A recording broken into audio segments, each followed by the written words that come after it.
የቻይና የሩሲያና የሰሜን ኮሪያ የጦር ትብብር ክፉኛ አሳስቦኛል ስትል ጃፓን ጭንቀቷን አጋርታለች። ሰሜን ኮሪያም በበኩሏ የጦር መሳሪያ ሙከራ ያደረገችዋንና የጦር ወንጀለኛ ያለቻትን አገር ጃፓንን ምርጥ ትምህርት እሰጣታለሁ ስትል ምላ መገዘቷ ተሰምቷል።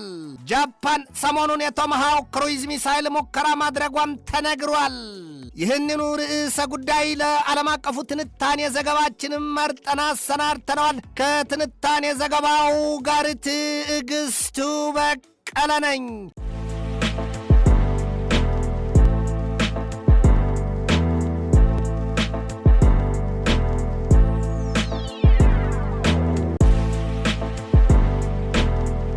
ጃፓን ዛሬ ጸብ ያለሽ በዳቦን ሆነውብኛል ስትል ሰሜን ኮሪያ ሩሲያና ቻይናን ከሳቸዋለች። አትደግ ያለው ዛፍ በቁጥቋጦ እሳት ይበላዋል ይሏል። ጃፓን የኃይል ሚዛኗን የሚያስታት አደገኛ ነገር ቀርቧታል ነው የሚባለው። የቻይናና የሩሲያ ቦምብ ጣይ አውሮፕላኖች የአየር ክልሏን እየተቃረቡና እየጣሱም ጭምር የጆሮዋን ታምቡር በሚበጠርቅ ድምፃቸው እያሸበሯትና ጓዳ ጎድጓዳዋን እያሰሱና እየበረበሩ እየሰለሉ ይዘው ይወጣሉ ነው የሚባለው። አትመታቸው፣ አታቆማቸው፣ አይዋጣ አይተፋን ሆነውባታል ይሏታል። ወዲህም ሞስኮ ለፒዮንግያንግ የጦር ኃይል መዘመንና መጠናከር ያልተገደበ ድጋፏን የመስጠቷ ውስጠ ምስጢር ተገልጦላታልና ጃፓን ቢያዋታት በእጅ ብታይ በእጅ ምን ሆነውባታል። ጃፓን እንደ አውሮፓኑ አቆጣጠር በዚያ የኮሪያ ልሳነ ምድር ጦርነት ከ1950 እስከ 1953 ከሰሜን ኮሪያ ጋር የማትነቅለውን ቂም ተቋጥራለች ይሏታል። ከሩሲያና ከቻይናም ጋር ቢሆን ከሩሲያ ጋር በኪሪል ደሴቶች ከሁለተኛ ዓለም ጦርነት ወዲህ ከቻይናም ጋር በሰንካኩ ወይም በዲያው ደሴቶች በይገባኛል ለግዙፍ ጦርነት መዳፈጣቸው ይነገራል። የሩሲያና የቻይና የቦምብ ጣይ አውሮፕላኖች ባለፈው ዓመት ታህሳስ ወር በጃፓን ደቡባዊ ክፍል የምትገኘውን ደሴት አቋርጠው ወደ ቶኪዮ አቅጣጫ መብረራቸው የጃፓንን አየር ክልል መቃረባቸውና ጥሰው መግባታቸውም ይነገራል። ቻይናና ሩሲያ በዚህ ዓመትም ሰኔ ወር ላይ የቦምብ ጣይ አውሮፕላኖቻቸው ወደዚያ ወደ ጃፓን መላካቸው ይነገራል። የጃፓን የመከላከያ ሚኒስትር ዋይት ፔፐር ያወጣው መግለጫ እንደሚያሳየው የቻይናና የሩሲያ የቦምብ ጣይ አውሮፕላኖች በጋራ የባህር ኃይል የጦር ልምምዳቸው በጃፓን ሉዓላዊነትና ክብር ላይ አደጋ ጋርጠዋል ያለው የሩሲያና የቻይና ቦምብ ጣይ አውሮፕላኖች እንደ አውሮፓኑ አቆጣጠር ከ2019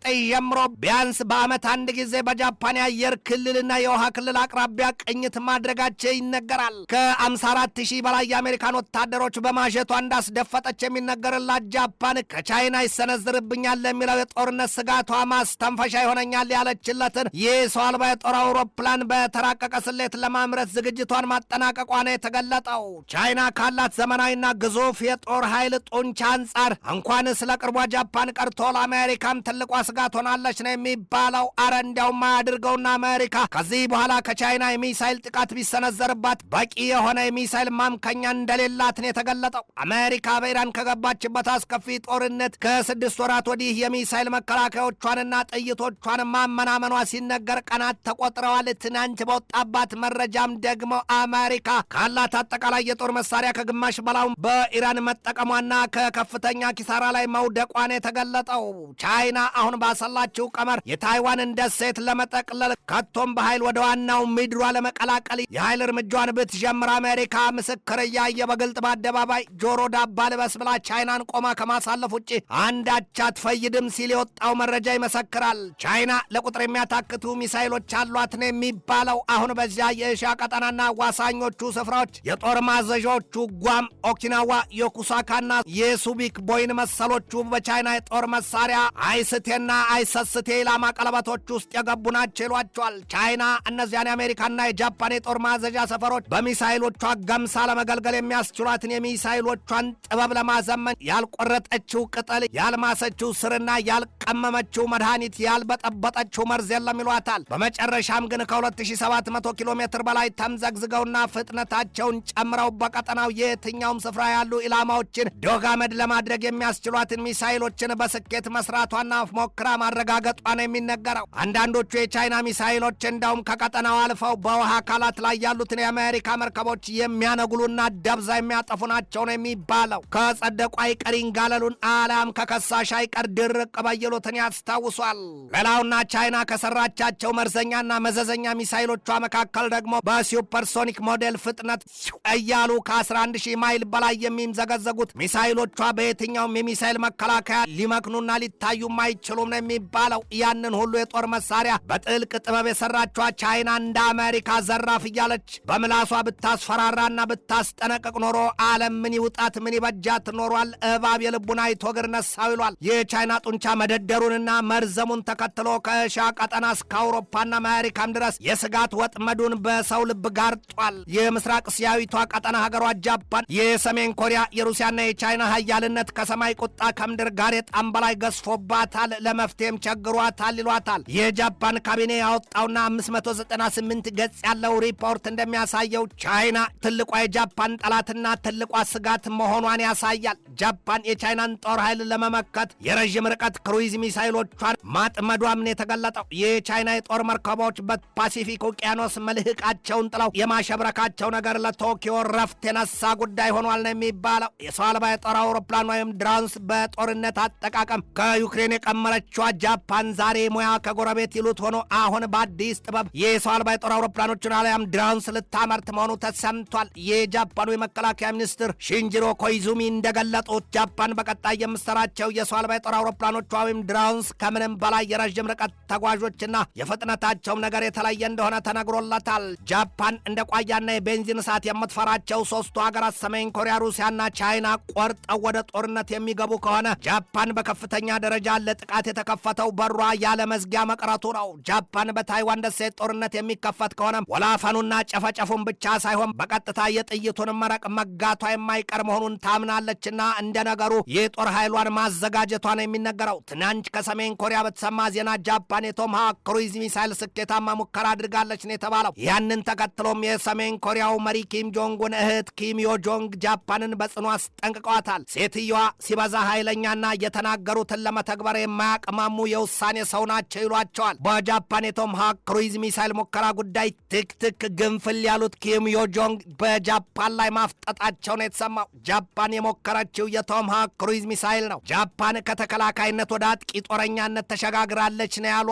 ቶኪዮ አሁን የሞከረችው የቶማሃውክ ክሩይዝ ሚሳይል የአሜሪካ ስሪት እንደሆነም ነው የተገለጠው። ኪም ዮ ጆንግ ጃፓንን ከፍ ዝቅ ባደረጉበት ክሳቸውም ጃፓን በቅርቡ የሞከረችው የቶማሃውክ ክሩይዝ ሚሳይል ከፓሲፊክ ውቅያኖስ መልህቋን ጥላ ከቆመችው ሾካይ ከምትባለው የጦር መርከቧ ላይ ነው። ጃፓን በአሜሪካ መራሹ የፊሊፒንስ የጦር ልምምድ መሳተፏም ከፒዮንግያንግ ጋር ጸብ የመጫጫር ነው ብለውታል። ሰሜን ኮሪያ ከሁለቱ ሀያላን ከሩሲያና ከቻይና ጋር ካላት ብርቱ የወታደራዊ ኪዳን ውል አንጻር ፋታ ልታገኝ እንዳልቻለች ይነገራል። ሰሜን ኮሪያ ጃፓንን ክፉኛ ልትቀጣት መሰናዳቷም ይነገራል። በሐዘን አንገቷን እንድትደፋ ማድረግ አለብን ሲሉ ኪም ዮ ጆንግ ደጋግመው አስጠንቅቀዋታል። ኪም አሏት አሜሪካንም ደርሶ በኢራን የገባችበትን የጦርነት ማት መወጣት አልቻለች፣ ዳግም በጃፓን እጇን አስገብታ የእስያን ቀጠና ልትበጠብጥ ተነስታለች ሲሉ አስጠንቅቀዋታል። አሜሪካ ምንጊዜም ከዚያ መሰሉ አደገኛ የወታደራዊ እንቅስቃሴ በስተጀርባ እጇ አለን ያሉት ኪም ዮ ጆንግ በምስራቁ ጎራ የተከፈሉት ሩሲያ፣ ቻይና፣ ሰሜን ኮሪያና ኢራን በዚህ ወቅት ለአሜሪካ ትልቅ ስጋት ደቅነውባታል። ትናንት ቀትር ላይ በወጣ መረጃ ሰሜን ኮሪያ ለሩሲያ 120 ሚሳይሎችንና 6 ላውንቸሮችን መላኳ ተገልጧል። ቀድሞ ወደ ሩሲያ ከላከቻቸው ከ10,000 በላይ ወታደሮቿ በተጨማሪም አሁን ደግሞ ከ30,000 በላይ ወታደሮቿን ለሩሲያ ለመላክ መወሰኗም ተሰምቷል። አሁን በጦርነት ውስጥ ካለችዋ ኢራን ውጭ የሶስቱ ሀገራት ጠንካራ ትብብር ከተከፋፈለው የምዕራባውያኑ ጎራ አንጻር ሊመክቱት የሚቸግር ነው ይባልለታል። ሩሲያ በዩክሬን በያዘችው ግዙፍ ጦርነቷ ከሰሜን ኮሪያ ባገኘቻቸው የኬኤን 23 ማዕተኛ ሚሳይሎችና ከራሷ የኢስካንደር ቢሉ የኤስ-400 ሚሳይል መከላከያዎች ጋር አቀናጅታ ሰሞኑን ዩክሬንን አበሷን እያስቆጠረቻት ነው። ሩሲያ በዚያ መሰሉ የተጠናከረ ጥቃቷም በትናንትናው የዩክሬን ኪቭ ግዛት ጥቃቷ 15 ሰዎችን መግደሏና 27 ሰዎችንም ክፉኛ ማቁሰሏም ነው የተሰማው። በዚያ የኪቭ ግዛት የነበረው የአዣንስ ፍራንስ ፕሬሱ ጋዜጠኛ ከባድና የሚሰቀጥጥ የፍንዳታ ድምፅ መስማቱን የገለጠው የዩክሬንን በሩሲያ ረዣዥምና ሹል ክራንቻዎች ተይዞ መዘክዘክ የምታየዋ ፖላንድም ወዲህም ሰሞኑን የሩሲያ ሚሳይል በምድሯ ወድቋልና ጉዳዩ ሁሉ ቀንባቢ ያየ ሌት ልጥቢያ ይበረየን አሊያም የውሻን ጥርስ ባጥንት ይፈሩብታልን አድርጎባት ወዲህም ሩሲያ ከሰሜን አትላንቲክ ጦር ቃል ኪዳን ድርጅት ከኔቶ ጋር ቀጥታ ካቀደችው ግዙፍ ጦርነት ለመከላከል ስትል በቢሊዮን የሚለካ ዶላሯን ለመከላከያ ዘርፏ መመደቧን የተገለጠው በሰሜን አትላንቲክ ጦር ቃል ኪዳን ድርጅት ድርጅት በኔቶና በሩሲያ መካከል የዚያን መሰሉን ውዝግብ የፈጠረውና ለግዙፍ ጦርነት ሰይፍ የሚያሳስለው ጉዳይ ደግሞ ሩሲያ በዩክሬን የገባችበት የተንዛዛ ጦርነት ነው። ትንታኔ ዘገባውን ስናዘጋጅ በዋቢነት ሚንትን፣ አኒኒውስን፣ ኒውስ ማክስን፣ አሻሂ ሲምቡን፣ ኢንዲፔንደንትን፣ ማሪታይም ኤግዜኪዩቲቭን፣ ስትሬት ታይምስን፣ ሳውዝ ቻይና ሞርኒንግ ፖስትን፣ ዩኤቲቪን፣ ቲአርቲ ወርልድን፣ ዩሮኒውስን፣ ኦቶዋ ሲቲዝንና ዲፌንስ ብሎግን ተጠቅመናል።